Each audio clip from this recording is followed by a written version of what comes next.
नई कंपनी में अपने पहले ही दिन उस लड़के को एक बड़ा झटका लगता है। कंपनी की ठंडी और सधी हुई सीईओ कोई और नहीं बल्कि वही खूबसूरत, समझदार और सुलझी हुई महिला होती है जिससे वो कुछ दिन पहले विदेश में अचानक मिला था। अपने अपने ओहदे और पहचान का फर्क समझते ही वो अनजाने में उससे दूरी बनाना चाहता है, इसलिए वो ऑफिस की गेट पर ही रुक जाता है। खुद को चुपचाप हिम्मत देता है, अपनी दिल को शांत करने की कोशिश करता है। मन को संभालने के बाद ही वो आखिरकार अंदर कदम रखता है। सुबह की मीटिंग के दौरान लड़का स्टेज पर खड़ी उस महिला को देखता है। वही कुछ दिन पहले वाली समझदार लेकिन थोड़ी बेफिक्र सी बड़ी बहन जैसी महिला। उसे देखकर वो मुस्कुराए बिना नहीं रह पाता। उसी पल स्टेज पर खड़ी सीईओ की नजर भी भीड़ में खड़े उस लड़के पर पड़ जाती है। एक पल के लिए माहौल जैसे थम सा जाता है। पूरे ऑफिस के लोग हैरानी से अपना सिर घुमाकर उसी लड़के को देखने लगते हैं। ये समझते ही कि सीईओ ने उसे पहचान लिया है, लड़का घबराकर फौरन अपना चेहरा दूसरी तरफ कर लेता है। फिर भी उनकी नजरें मिल जाती हैं। लड़का हल्की सी बेवकूफ़ी भरी मुस्कान के साथ सिर हिला देता है और सीईओ भी मजबूरी में हल्की सी मुस्कान दे देती है। जैसे ही लड़के के दिल में खुशी की लहर उठती है, मीटिंग खत्म होने के बाद दोनों की फिर से मुलाकात होती है। इस बार सीईओ के चेहरे पर वही ठंडा और दूर रहने वाला भाव देखकर लड़के का मन टूट सा जाता है। लेकिन सच्चाई ये थी कि सीईओ का दिल बिल्कुल भी शांत नहीं था। ऑफिस लौटते ही उसने जल्दी से अपनी सेक्रेटरी को बुलाया और उस लड़के की पूरी जानकारी मंगवाई। इसके बाद वो अपनी टेबल के पास बैठ गई और 2 साल पहले हुई उस मुलाकात के बारे में सोचने लगी। कुछ दिन पहले ही वो मजबूत और काबिल महिला अपना तलाक फाइनल कर चुकी थी और अपने एक्स हस्बैंड द्वारा छोड़े गए होटल के काम को संभालने के लिए क्यूबा गई थी। सारी जिम्मेदारियां सौंपने के बाद उसने सोचा था कि एक नींद की गोली लेकर आराम से सोएगी, लेकिन ठीक उसी वक्त उसकी नज़र होटल की मेज पर रखे एक पोस्ट कार्ड पर पड़ी जिसमें पश्चिमी समंदर का नज़ारा बना हुआ था। उस तस्वीर की खूबसूरती ने उसे अपनी ओर खींच लिया। वो अकेले ही समंदर किनारे पश्चिमी सागर को देखने चली गई। जैसे ही वो एक व्यू पॉइंट पर बैठी, नींद की गोली का असर होने लगा और शू हुन का सिर अचानक चकराने लगा। वो गिरने ही वाली थी कि तभी क्यूबा में बैकपैकिंग कर रहा योंग हुक दौड़कर आगे आया और उसे समय रहते पकड़ लिया। वो पूछना चाहता था कि शू हुन ठीक है या नहीं, लेकिन दवा के असर से वो सीधे उसके कंधे पर सो गई। शू हियन की बातें सुनकर जंग हुक कुछ कह ही नहीं पाया। जैसे ही शू हुन ने अपना सिर घुमाया, उसका जूता अचानक पैर से फिसल गया। कोई और रास्ता ना देखकर जंग हुक ने उसे पूरे दोपहर अपने कंधे पर ही सोने दिया। जब शू हुन की नींद खुली और उसने सामने जंग हुक को देखा तो उसकी आंखें हैरानी से फैल गईं। वो उससे पूछना चाहती थी कि आखिर हुआ क्या था। जंग हुक ने जल्दी जल्दी सब कुछ समझाया और फिर उठकर जाने लगा। तभी शू हुन ने उसे आवाज दी और अपना जूता लाने में मदद करने को कहा। यंग हुक एक पल के लिए हिचकिचाया, लेकिन जैसे ही वो नीचे जाने वाला था, शू हुन की नजर दूर डूबते सूरज पर पड़ी और उसके मुंह से अनजाने में एक हल्की सी आवाज निकल गई। उसकी आवाज सुनकर यंग हुक पलटा और अपने ईयरफोन निकाल लिए। बस यूं ही शू हियन ने जंग हुक के ईयरफोन पहन लिए। खूबसूरत धुन के साथ साथ शू हियान सामने फैले उस शानदार नजारे में पूरी तरह खो गई। जंग हुक उसका जूता उठा चुका था। जाने से पहले उसकी नजर शू हियान की एड़ी पर पड़ी, जो हील की वजह से छिल गई थी। उसने बिना सोचे समझे अपने जूते भी उतार दिए और शू हियान के साथ नंगे पांव ही डॉक से नीचे उतर आया। ध्यान रखते हुए वो पास की सड़क किनारे लगी एक छोटी सी दुकान से उसके लिए चप्पल खरीद लाया और फिर उसे पास की एक लोकल थोड़े से गंदे से होटल में चेक इन कराने तक साथ गया। ये सब शू हियान के लिए बिल्कुल नया एहसास था। जो महिला हमेशा खुद को मजबूत और ताकतवर बनाए रखती थी, उसे पहली बार ऐसा लगा जैसे उसका मन सच में हल्का हो गया हो। जब दोनों अलग होने वाले थे, तब यंग हुक ने बताया कि वो अगले दिन दोपहर को अपने देश लौट रहा है और पूछा कि क्या वो उससे अगली सुबह फिर मिलना चाहेगी। लेकिन शू हियान अपने शेड्यूल को लेकर पक्की नहीं थी, इसलिए वो हिचकिचाई और कोई साफ जवाब नहीं दे पाई। अगली सुबह यंग हुक तय समय से पहले ही उस कैफे में पहुंच गया जहां दोनों ने मिलने का वादा किया था, लेकिन शू हियान एक कॉन्ट्रैक्ट साइन करने में फंस गई और अपॉइंटमेंट मिस हो गया। जब वो काम खत्म करके वहां पहुंची, तब तक यंग हुक एयरपोर्ट जाने वाली ट्रेन में बैठ चुका था। उसे लगा कि उनकी छोटी सी मुलाकात यहीं खत्म हो गई, लेकिन किस्मत ने कुछ और ही सोचा था। जैसे ही वो अपने देश वापस लौटी, जंग हुक उसके दरवाजे पर आकर खड़ा था। उस महिला ने कभी सोचा भी नहीं था कि विदेश में पहली नजर में दिल जीत लेने वाला वो प्यारा सा पपी जैसा लड़का वापस आकर उसी की कंपनी में काम करने लगेगा। सुबह की मीटिंग खत्म होने के बाद दोनों की फिर मुलाकात हुई, लेकिन इस बार शू हियॉन का चेहरा बेहद ठंडा लग रहा था। ये देखकर जंगहुक का मन थोड़ा उदास हो गया, मगर सच्चाई ये थी कि शू हियॉन का दिल बिल्कुल भी शांत नहीं था। उसने अपनी सेक्रेटरी को बुलाया और जंगहुक की पूरी जानकारी लाने को कहा। सब कुछ ध्यान से मिलाने के बाद उसे एहसास हुआ कि जंगहुक का रिज्यूमे बिल्कुल वैसा ही था जैसा उसने विदेश में खुद के बारे में बताया था। ये समझते ही उसका दिल खुशी से धड़क उठा। सीढ़ियों से नीचे जाते हुए शू हियॉन ने अनजाने में जंगहुक को सीढ़ियों के पास फोन पर बात करते देखा। वो बहुत खुश होकर मुस्कुरा रहा था। ये देखकर शू हियॉन ने बिना सोचे अपनी सेक्रेटरी से पूछ लिया, कौन सा इंसान होगा जिससे बात करते हुए कोई आदमी इतना खुश दिखे? सेक्रेटरी का जवाब सुनकर शू हियॉन को थोड़ा सा आश्चर्य हुआ। उस शाम ऑफिस से घर लौटते वक्त शू हियॉन को अचानक याद आया कि जंगहुक ने अपने रिज्यूमे में पास के एक बंद पड़े अम्यूजमेंट पार्क का जिक्र किया था। उसने लिखा था कि जब भी उसका मन खराब होता है वो वहां जाकर झूले पर बैठता है और सब कुछ भूल जाता है। शू हियॉन ने ड्राइवर से यूं ही पूछ लिया कि क्या उसे उस जगह के बारे में पता है जहां की बात जंगहुक ने की थी। बात तो उसने हल्के फुल्के अंदाज में की थी, लेकिन खुद को वहां जाने से रोक नहीं पाई। जंगहुक के बताए हुए उसी झूले पर बैठते ही उसे सच में दिल में थोड़ी शांति महसूस हुई। तभी ऑफिस से निकल चुका जंगहुक दूर से शू हियॉन को देख लेता है। हल्की सी आहट सुनकर शू हियॉन पीछे मुड़ती है और दूसरी तरफ जंगहुक को खड़ा देख लेती है। उसका चेहरा तुरंत अजीब सा हो जाता है। जंगहुक गर्मजोशी से उसे नमस्ते करता है और शू हियॉन फौरन खुद को संभाल लेती है। कुछ औपचारिक बातें करने के बाद दोनों के बीच थोड़ी सी अजीब सी खामोशी छा गई। शू हियॉन जाने के लिए मुड़ ही रही थी कि तभी जंगहुक ने उसे आवाज दी। उसने बताया कि क्यूबा में रहते हुए उसने चुपके से उसकी एक फोटो खींच ली थी और पूछा कि क्या वो उसे साथ बैठकर देखना चाहेगी। दोनों पास ही मौजूद एक कन्वीनियंस स्टोर के बाहर गए, जहां जंगहुक ने फिल्म को लाइट बॉक्स पर रखा और शू हियॉन को दिखाया कि उसे कैसे देखा जाता है। जैसे ही शू हियॉन ने सामने खड़े मासूम और हमेशा खुश रहने वाले जंगहुक को देखा, उसके दिल में अजीब सी हलचल होने लगी। इसके बाद दोनों पास रखी क्लॉ मशीन से खेलने लगे। जंगहुक अपने हुनर दिखाना चाहता था, लेकिन काफी देर कोशिश करने के बाद भी वो खिलौना नहीं निकाल पाया।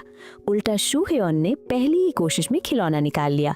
ये देखकर जंगहुक तुरंत सफाई देने लगा कि असल में वो क्लॉ मशीन का एक्सपर्ट है, बस आज उसकी बॉस शू हियॉन पास में खड़ी थी, इसलिए वो नर्वस हो गया और हार गया। कहते हैं बाहर रहने वाला लड़का खुद का ध्यान रखना जानता है, लेकिन इस लड़के को देखिए, उसने थोड़ा ज्यादा पी लिया और बाहर निकला। तभी कंपनी की महिला सीईओ की नजर उस पर पड़ गई। बस स्टॉप पर खड़ा होकर बस का इंतजार करते हुए अचानक सीईओ ने अपनी गाड़ी उसके पास रोक दी। जंगहुक को पूरी तरह नशे में देखकर शू हियॉन पहले तो अनदेखा करना चाहती थी, लेकिन आखिरकार खुद को रोक नहीं पाई और हॉर्न बजा दिया। गाड़ी में बैठते ही बेवकूफ सा जंगहुक बहुत खुश हो गया।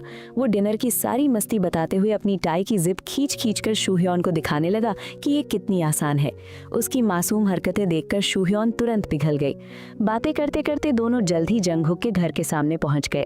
नादान जंगहुक को लगा कि कहीं शू हियॉन को गाड़ी चलाते वक्त नींद ना आ जाए, इसलिए उसने जेब से स्क्विड का एक टुकड़ा निकाला और उसे खिलाने की कोशिश करने लगा।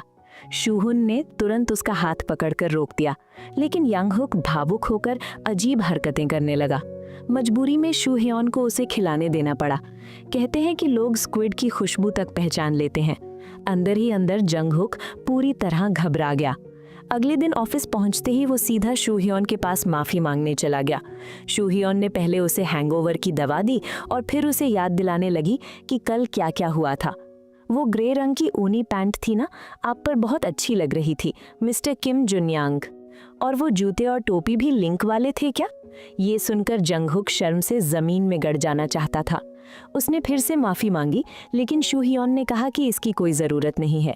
अगर उसे सच में बुरा लग रहा है तो वो ऑफिस के बाद उसके साथ एक कटोरी इंस्टेंट नूडल्स खाकर इसकी भरपाई कर सकता है।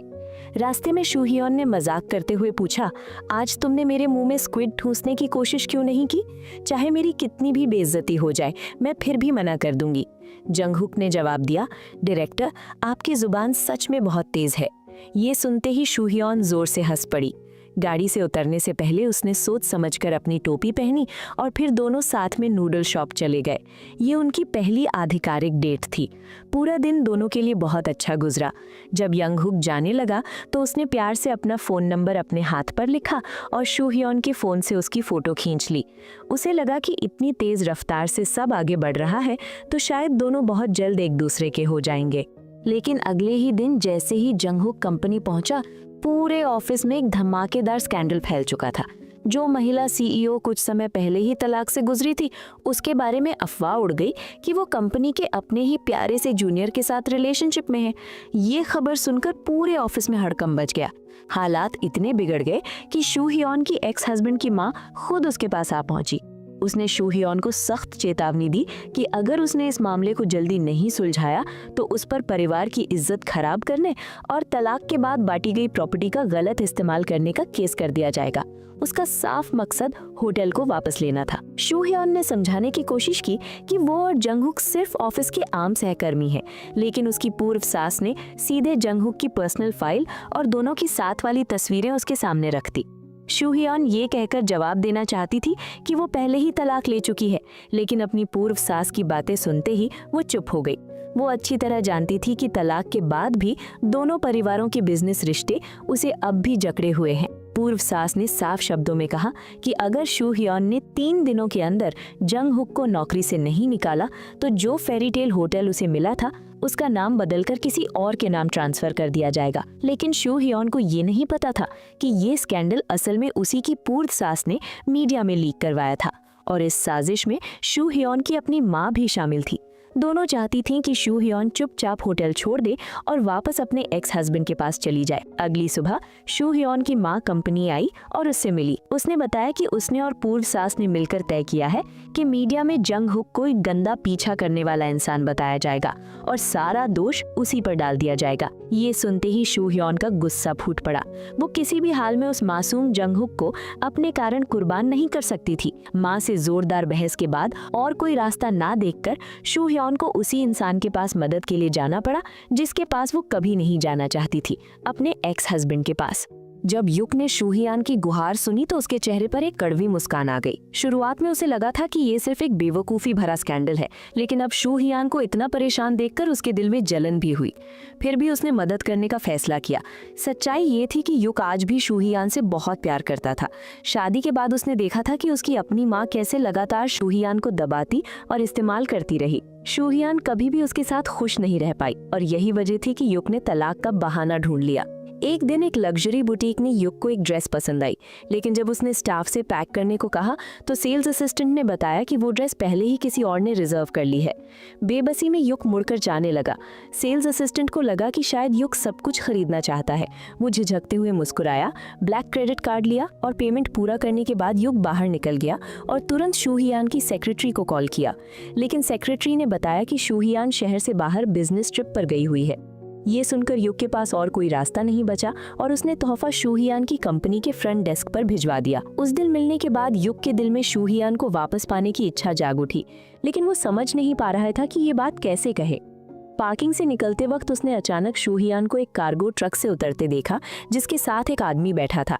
ये देखकर उसके चेहरे पर हैरानी साफ झलक गई, लेकिन जैसे ही दोनों नीचे उतरे युक पहचान गया कि शू ह्योन के साथ खड़ा आदमी वही जवान कर्मचारी था जिसका नाम कुछ दिन पहले स्कैंडल में आया था।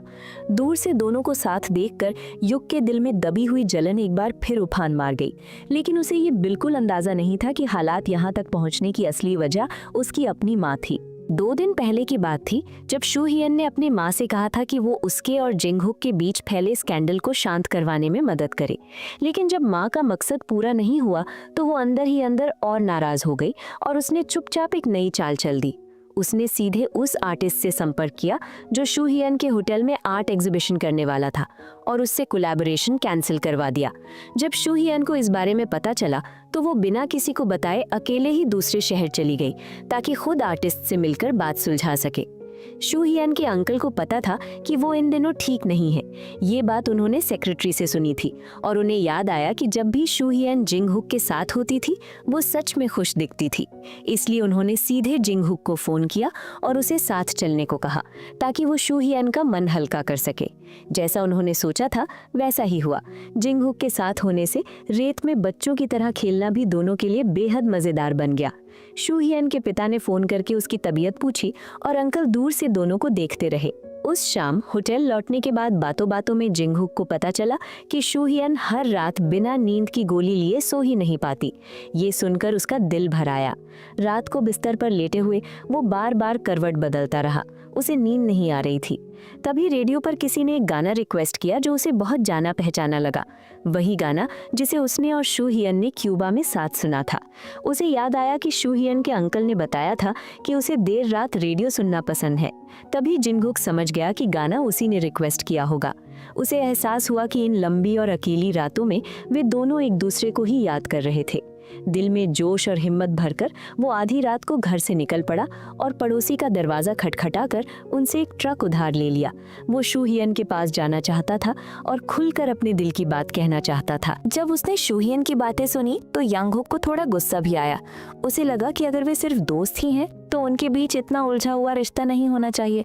उसने हिम्मत जुटाकर शू हियन के सामने अपने प्यार का इजहार कर दिया, लेकिन शू हियन समझ नहीं पाई कि उसे क्या जवाब दे। फिर भी यांग हुक हताश नहीं हुआ। उसे पता था कि शू हियन को बस थोड़ा वक्त चाहिए ताकि वो उसे धीरे धीरे अपना सके। खाना खत्म करने के बाद दोनों समंदर किनारे कॉफी पीने चले गए।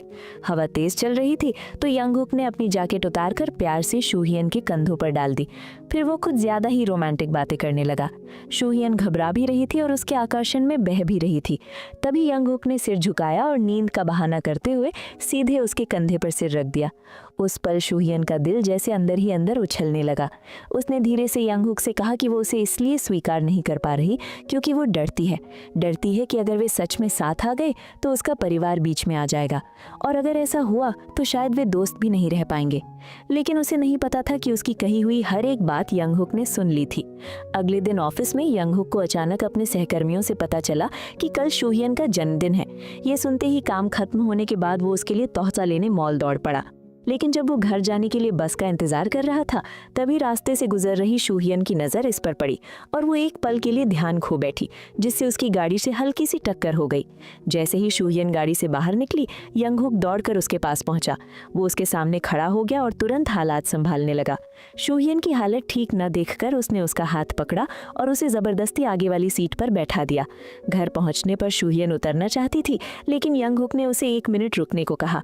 उसने वो लिपस्टिक निकाली जो उसने सोच समझकर चुनी थी और शू हियन को दे दी। ये किसी महंगे तोहफे जितनी कीमती नहीं थी लेकिन इसमें उसका सच्चा दिल छुपा हुआ था। और इसी बीच लगभग 40 साल की सख्त और रौबदार महिला सीईओ के बारे में ये अफवाह फैलने लगी कि वो नाइट क्लब क्वीन है। कंपनी के फोरम पर हर तरफ ये अफवाह फैल गई कि वो अपने पद का इस्तेमाल करके पुरुष कर्मचारियों के साथ खेल रही है। देखते ही देखते जिज्ञासा से भरे कर्मचारी इधर उधर जमा होने लगे। सीनियर मैनेजमेंट ने शू हुन से कहा कि वो सबके सामने सफाई दे। इतनी जहरीली और घटिया बातों का सामना करते हुए शू हुन शुरू में कुछ भी कहने का मन नहीं बना पाई, लेकिन तभी पीछे से एक नरम सी आवाज आई। वो एक लंबा सा युवक था जो मुस्कुराते हुए पूरे आत्मविश्वास के साथ उसकी ओर बढ़ रहा था।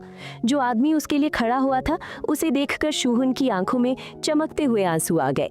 लेकिन इसका मतलब ये भी था कि जंग हुक एक बार फिर इस तूफान में खिंच गया था। अगले ही दिन कंपनी की कैंटीन में खाना खाते वक्त जंग हुक ने अपने पीछे लोगों को फुसफुसाते सुना, ये कहते हुए कि वो वही आदमी है जिसे महिला सीईओ पाल रही है। ये बातें इतनी ज्यादा बढ़ गईं कि उससे सहन नहीं हुआ। वो चुपचाप अपने साथियों से बहाना बनाकर उठ गया और अकेले में रेस्टोरेंट के एक कोने में जाकर बैठ गया, दिल ही दिल में टूटता हुआ। तभी उसके फोन पर सीईओ का मैसेज आया और उसका मन तुरंत हल्का हो गया। दरअसल शू हियन ने उसे सड़क के कोने पर उदास बैठे देखा था। इस मौके को हाथ से जाने न देते हुए जंग हुक ने हिम्मत करके शू हुन से कहा कि वे दोनों आज ऑफिस छोड़कर कहीं बाहर घूमने चले। सीईओ का साथ मिलते ही जंग हुक को आधे दिन की छुट्टी आसानी से मिल गई। एक शांत से अंडरपास के नीचे यांग हुक शूहुन के साथ टहलने लगा ताकि उसका मन थोड़ा हल्का हो सके। जब उसने शूहुन से पीछे मुड़ने को कहा तो पुल पर एक के बाद एक खूबसूरत ऑयल पेंटिंग्स दिखाई देने लगी। ये एक अनोखी आर्ट एग्जीबिशन थी जिसने न सिर्फ शूहियन की सोच को नया नजरिया दिया बल्कि दोनों के उलझे हुए मन को भी सुकून दिया। इसी दौरान शूहुन के एक्स हस्बैंड के हाथ भी जंग हुक की फाइल लग गई। जिस महिला से वो कभी दिल से प्यार करता था वो यूं ही उसकी जिंदगी से दूर हो गई थी। पहली ब्लाइंड डेट पर शूहियन ने शर्माते हुए उससे पूछा था कि उसे कैसी लड़की पसंद है और कहा था कि वो वैसी बनने की कोशिश करेगी। ऐशो आराम की जिंदगी ने शूहियन को अंदर से बहुत गहरे जख्म दिए थे। यंग हुक के सीधे साधे और पपी जैसे सच्चे प्यार के सामने शूहियन ने आखिरकार सब कुछ छोड़ दिया और अपने रिश्ते को मान लिया। यंग हुक की साइकिल के पीछे बैठी हुई शूहियन सच्ची खुशी के साथ मुस्कुरा रही थी। शादी का अनुभव पहले भी रहा था लेकिन प्यार की मिठास उसने पहली बार महसूस की थी। इस रिश्ते को खास बनाने के इरादे से यंग हुक ने एक केक खरीदा और उस दिन को यादगार बना दिया जिस दिन दोनों ने अपने रिश्ते को नाम दिया था। उसने कैलेंडर पर लव मे लिख दिया। कमरे में अब तक एक दूसरे को दिए गए तोहफे भरे पड़े थे। फोन में कैलेंडर अपडेट करते वक्त शूहुन ने इस पल को अपने दिल में गहराई से बसा लिया। यंग हुक ये सोचकर हल्के से हंस पड़ा कि वो शूहियन को कौन सा प्यार भरा नाम दे। शायद वो थोड़ा ज्यादा ही उतावला हो रहा था। आखिर ये लगभग 50 साल की ठंडी और सधी हुई सीईओ की जिंदगी का पहला प्यार था। उस प्यारे से पपी जैसे लड़के की दी हुई लिपस्टिक उठाकर शूहियन ने अनजाने में उसे थोड़ा ज्यादा लगा लिया। अपनी लग्जरी कार से उतरते वक्त उसकी नज़र सड़क किनारे जल्दी जल्दी ऑफिस जाते हुए यंग हुक पर पड़ी। जो सीईओ कभी बर्फ जैसी ठंडी हुआ करती थी उसका चेहरा अब नरम पड़ चुका था। ऑफिस में फाइलें देखते हुए भी उसकी आंखों में गर्मजोशी और अपनापन झलक रहा था। लेकिन ये खूबसूरत पल ज्यादा देर नहीं टिका। अचानक उसकी माँ वहां आ गई और उसने शूहियन को आदेश दिया कि वो तुरंत अपने चावल एक्स हस्बैंड से दोबारा शादी की तैयारी करे। उसके पिता का आने वाला चुनाव एक्स इन लॉज परिवार के समर्थन पर टिका था। दूसरी तरफ यंग हुक के लिए भी हालात अच्छे नहीं थे। एक साधारण कर्मचारी होने के कारण उसे जानबूझकर कंपनी का सबसे मुश्किल प्रोजेक्ट दे दिया गया। असल में ये सब शूहुन की पूर्व सास की साजिश थी। उसकी योजना थी कि उस दोपहर होटल की ग्रैंड ओपनिंग के मौके पर जंग हुक को सबके सामने बेइज्जत किया जाए और शूहियन और जंग हुक के स्कैंडल को बहाना बनाकर होटल का कंट्रोल वापस ले लिया जाए। ओपनिंग की जगह पर जोर शोर से सजावट चल रही थी। छोटे छोटे ब्रेक्स के दौरान भी दोनों किसी तरह चुराए हुए पल एक दूसरे के साथ बिता लेते थे। शूहियन तो प्यार भरी पत्नी की तरह जंग हुक की टाई तक ठीक कर देती थी। इतना प्यार पाकर वो पपी जैसा जंग हुक खुशी के मारे बेहोश ही होने वाला था। लेकिन यही नजारा शूहियन के एक्स हस्बैंड ने भी देख लिया। दोनों के बीच की गहरी नजदीकी ने उसके दिल को बुरी तरह चुभो दिया। इसी जलन में उसने खुद आगे बढ़कर यंग हुक से बात करने का फैसला किया। शुरुआत उसने यंग हुक की टाई की तारीफ से की, लेकिन जैसे ही जंग हुक ने यूं ही हल्के अंदाज में कह दिया कि यह किसी खास इंसान का दिया हुआ तोहफा है, तो वो आदमी गुस्से से लगभग फट ही पड़ा। उधर होटल की ग्रैंड ओपनिंग की प्रेस कॉन्फ्रेंस ठीक ठाक चल रही थी, लेकिन जैसे ही कार्यक्रम खत्म होने वाला था, वहां मौजूद एक रिपोर्टर जिसे जानबूझकर भेजा गया था, अचानक शूहियन से सवाल करने लगा कि क्या वो अपनी ही कंपनी के एक जूनियर कर्मचारी को डेट कर रही है। शूहियन पहले इस सवाल को नजरअंदाज करना चाहती थी, लेकिन रिपोर्टर ने हद पार करते हुए जंग हुक पर पीछा करने वाला होने का आरोप लगा दिया और कहा कि ये रिश्ता एक तरफा है। सवालों की बौछार जारी रही और दूर से यंग हुक भीड़ से अलग होते हुए वहां से चलता हुआ दिखाई दिया। असल में उनके रिश्ते का नाम क्या था, ये सवाल खुद यंग हुक के दिल में भी था। भीड़ के बीच से उसे जाते हुए देखकर शूहियन ने आखिरकार पीछे हटने से इनकार कर दिया। चारों तरफ कैमरे और लोगों की निगाहों के बीच घिरी हुई उसने हिम्मत जुटाकर मीडिया के सामने साफ कह दिया कि उसे अपनी ही कंपनी के एक साधारण कर्मचारी से प्यार हो गया है। ऐसे शब्द खुलेआम कहने के लिए कितनी हिम्मत चाहिए, ये वहीं मौजूद हर कोई समझ गया। वहां खड़े लोग हैरानी से सन्न रह गए। शूहियन की पूर्व सास गुस्से से दांत पीसने लगी। अगर हालात ऐसे ही चलते रहे तो शूहियन का अपने बेटे के साथ दोबारा जुड़ने का मौका पूरी तरह खत्म हो जाता। गुस्से में उसने तुरंत अपने लोगों को आदेश दिया कि जंग हुक को रास्ते से हटा दिया जाए, ये कहकर कि कंपनी के शेयर तेजी से गिर रहे हैं। मीटिंग में बैठे शेयर होल्डर्स भी शूहियन के खिलाफ आवाज उठाने लगे। जब शूहियन को जानबूझकर इन सब से दूर रखा गया, तब पूर्व सास के एक आदमी ने जंग हुक के ऑफिस में जाकर उसे ठंडे लहजे में धमकाया। उसने कहा कि उसकी वजह से शूहियन होटल प्रेसिडेंट की कुर्सी खोने वाली है। उसके सामने दो ही रास्ते रखे गए, या तो इस्तीफा दो या कहीं और ट्रांसफर स्वीकार करो। लेकिन शू हियन इतनी आसानी से हार मानने वाली नहीं थी। वो अपने पपी जैसे प्यार के लिए गुस्से में ऑफिस में घुस आई। उसकी ताकतवर मौजूदगी से पूरा ऑफिस सन्न रह गया।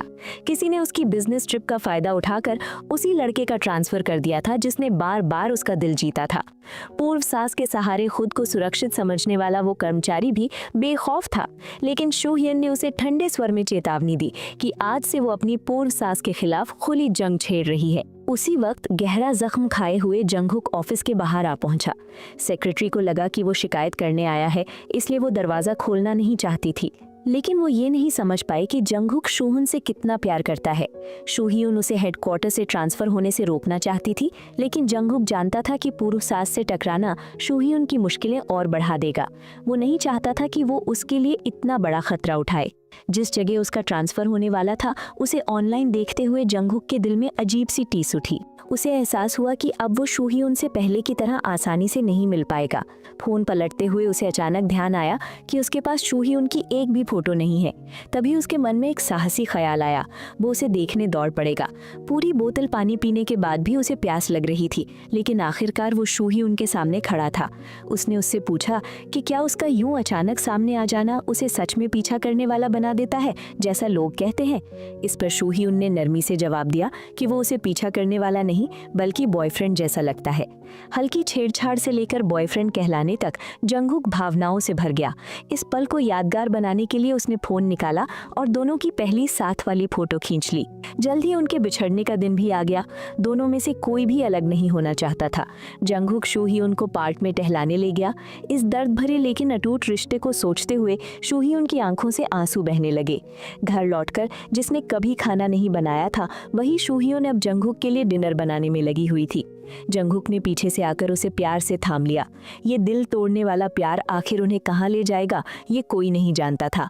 हैंडसम जंगहुक होटल के मेहमानों का अपनी पहचान वाली मुस्कान से स्वागत कर रहा था कि अचानक लॉबी में एक छोटी बच्ची के रोने की आवाज गूंज उठी। पास जाकर उसने पूछा तो पता चला कि चेकआउट के वक्त बच्ची की गुड़िया खो गई थी। उसकी माँ उसे समझाने लगी कि नई खरीद लेंगे, लेकिन बच्ची अपनी वही पुरानी गुड़िया चाहती थी। बच्ची को शांत करने के बाद जंगहुक ने खुद उसकी गुड़िया ढूंढने का फैसला कर लिया। लेकिन पास खड़े एक सहकर्मी ने उसे याद दिलाया कि उस दिन लॉन्ड्री रूम में बहुत सारा बेडशीट और कपड़ा आया था। ऐसे में वहां से इतनी छोटी सी गुड़िया मिलना लगभग नामुमकिन था। फिर भी उस छोटी बच्ची का टूटा हुआ चेहरा देखकर जंगहुक ने कोशिश करने का फैसला किया। वो माँ बेटी से जल्दी विदा लेकर अकेले ही लॉन्ड्री रूम चला गया। उसके सामने गंदे बेडशीट से भरी कई ट्रॉलियां खड़ी थीं। उसके पास एक ही रास्ता था, एक एक करके शीट दर शीट देखना। इसी बीच और कपड़े लगातार आते जा रहे थे, लेकिन जंगहुक ने हार नहीं मानी। कई घंटे बीत गए। लाउंज में बैठी माँ बेचैन होने लगी। जंगहुक अब तक गुड़िया नहीं ढूंढ पाया था और लगातार काम करते करते पसीने से भीग चुका था। सांस लेने के लिए उसने मास्क उतारा और फिर से काम में लग गया। आसपास के लोगों को लग रहा था कि उसकी मेहनत बेकार है, क्योंकि गुड़िया मिल भी गई तो उसे कोई इनाम नहीं मिलने वाला था। लेकिन तभी जैसे ही उसने एक तौलिया झटका, उसके अंदर से एक छोटी सी गुड़िया नीचे गिर पड़ी। फर्श से उस नन्हे टेडी को उठाते ही जंगहुक खुशी से झूम उठा। वो दौड़ता हुआ बच्ची के पास पहुंचा और उसकी गुड़िया उसे लौटा दी।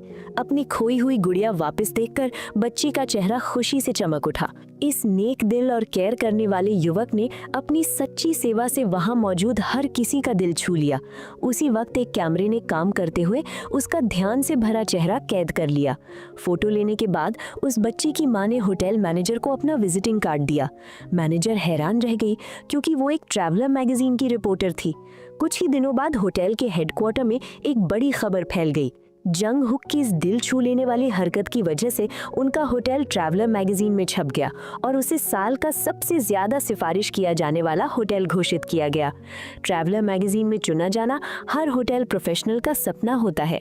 मैनेजर ये खुशखबरी शूहुन को बताना चाहती थी, लेकिन उसी वक्त शूहियन एक बड़ी मुसीबत में फंस चुकी थी। क्यूबा में जिस होटल ओनर ने डील के लिए हामी भरी थी, उसने अचानक पीछे हटने का फैसला कर लिया। वजह ये थी कि किसी ने जानबूझकर उसे ये कह दिया था कि शूहियन उसके सबसे प्यारे आंगन को तुड़वाने वाली है। शूहियन के पहुंचने से पहले ही यंगहुक उससे पहले क्यूबा उड़ गया। उसने खुद जाकर ओनर से मुलाकात की और सारी बात साफ साफ समझाई। बातचीत के दौरान बुजुर्ग ओनर ने यंगहुक को पहचान लिया। उसकी भावुक कहानी पहले ही इंटरनेशनल मैगजीन में छप चुकी थी। ये जानकर ओनर का दिल पिघल गया और उसने डील के लिए हाँ कर दी। जब शूहियन वहां पहुंची तब तक यंगहुक उसके लिए सब कुछ संभाल चुका था। अब उनकी जिंदगी का अगला अध्याय पूरी तरह उनका अपना था। न कोई मीडिया पीछा कर रही थी, न पहले जैसी निगाहें थी। वे खुलकर जी सकते थे। उनका रिश्ता और भी गहरा होता चला गया। सब कुछ सुलझ जाने के बाद वापसी की फ्लाइट में यंगहुक ने खुशी से शूहियन को अपनी बाहों में भर लिया। एक साधारण कर्मचारी होते हुए भी यंगहुक ने कंपनी को एक बड़ी मुसीबत से बचा लिया था और अब शूहियन के पास उसे अपने पास रखने की पूरी वजह थी। लेकिन फिर एक दिन सब कुछ बदल गया। हमें अलग हो जाना चाहिए, तो मुझे छोड़ क्यों रही हो? सड़क किनारे खड़ा यंगहुक पीछे से देखता रहा, दिल से ये उम्मीद करते हुए कि शूहियन पलट कर आएगी और कहेगी कि वो झूठ बोल रही थी। कमरे में यंगहुक का फोन बार बार बजता रहा। जैसे ही उसे एहसास हुआ कि अब वो शूहियन की आवाज नहीं सुन पाएगा, सच्चाई ने उसके दिल को चीर दिया। मैं ये नहीं कर सकता। इन 2 सालों में वे साथ मिलकर हर तूफान से गुजरे थे, फिर भी उसे खो बैठे। एक तरफ अमीर कोरियन चैबॉल परिवार की बेटी और दूसरी तरफ कंपनी का एक आम कर्मचारी। बराबरी ना होने वाला ये प्यार दोनों परिवारों पर हर दिशा से दबाव डाल रहा था। आखिरकार अपने बेटे से बेइंतहा प्यार करने वाली एक माँ शूहियन से मिलने आई। यंगहुक का एक चैबॉल वायरस के साथ रिश्ता होने की वजह से पूरे मोहल्ले में बातें फैल चुकी थी। कुछ लोग तो ये तक कहने लगे थे कि यंगहुक ने ऊंचा उठने के लिए जानबूझकर उसे फंसाया है। यहाँ तक कि उसे नौकरी दिलवाने की उम्मीद भी करने लगे। तुम सच में यंगहुक से शादी करने वाली हो? अगर कर भी ली तो क्या वो सही शादी कहलाएगी? प्लीज उसके भले के लिए उससे अलग हो जाओ। एक माँ के बेटे के लिए किए गए इस प्यार के आगे शूहियन कैसे मना कर पाती? ये रिश्ता हमेशा एक सपने जैसा ही रहा था, खूबसूरत लेकिन जागते ही टूट जाने वाला। जब वे फिर से कंपनी में मिले तो दोनों सबसे जाने पहचाने अजनबी बन चुके थे। कोई बात नहीं हुई, बस दिल में एक दूसरे के लिए खामोश दुआएं थी। यंगहुक अपने ऑफिस में बैठकर इस्तीफा लिखने लगा, लेकिन जैसे ही उसने वजह लिखनी चाही, शूहियन के साथ बिताए सारे खूबसूरत पल आंखों के सामने घूम गए। वो और रुक नहीं पाया। वो दौड़ता हुआ शूहियन के ऑफिस की तरफ गया, जहां वो पहले से कहीं ज्यादा थकी हुई लग रही थी। यंगहुक की माँ को अपने फैसले पर गहरा पछतावा हो रहा था। वो फिर से शूहियन के पास गई और उससे माफी मांगने की कोशिश की, क्योंकि प्यार तो उन दोनों के बीच था, दबाव उसी ने ज्यादा डाल दिया था। केबल पर यंगहुक ने वही हाई हील रखी थी जो पहली मुलाकात में शूहियन ने पहनी थी। उस पल सारी यादें लौट आईं। सब कुछ याद आते ही शूहियन खुद को रोक नहीं पाई। वो उठी और बाहर की तरफ दौड़ पड़ी। रात के आसमान से साल की पहली बर्फ गिरने लगी। शूहियन यंगहुक के घर की तरफ बढ़ रही थी। वहीं दूसरी तरफ शूहियन को याद करते हुए यंगहुक अपने बचपन के अम्यूजमेंट पार्क पहुंच चुका था। उड़ती हुई बर्फ के बीच शूहियन ने यंगहुक की अकेली परछाई देखी। तभी एक जानी पहचानी आवाज गूंजी। यंगहुक ने पलटकर देखा और जिससे वो दिल से प्यार करता था वही महिला उसके सामने खड़ी थी। आखिरकार गिरती बर्फ के नीचे दोनों ने एक दूसरे को कसकर गले लगा लिया और इसी के साथ ये कहानी अपने अंत पर पहुंच गई। अगर आपको ये वीडियो पसंद आई हो तो लाइक करें और ऐसे ही और वीडियोस के लिए चैनल को सब्सक्राइब करें। मिलते हैं अगली वीडियो में।